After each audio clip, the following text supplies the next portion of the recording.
दुनिया की मोहब्बत से अल्लाह नहीं मिलता, लेकिन अल्लाह की मोहब्बत से दुनिया और जन्नत दोनों मिल जाती हैं। जब आपका दिल दर्द से भर जाए और आंखों में बेतहाशा आंसू आ जाएं, तो उस रब से छुपके बातें कर लिया करें। वो सब जानता है, लेकिन आपसे सुनना चाहता है।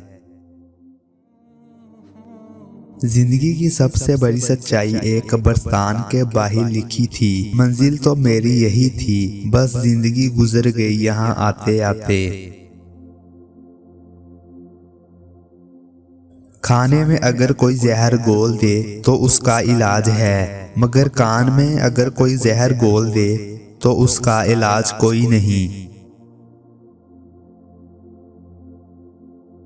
किसी फैसले के वक्त बात अगर कुरान तक पहुंच जाए तो फैसला कुरान के ऊपर हाथ रखकर नहीं, बल्कि कुरान के अंदर से पढ़ कर करना चाहिए।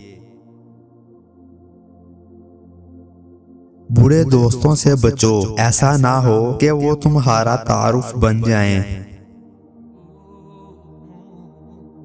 दुख इंसान को नहीं तोड़ता, बल्कि दुखों में अपनों के रवैये तोड़ देते हैं।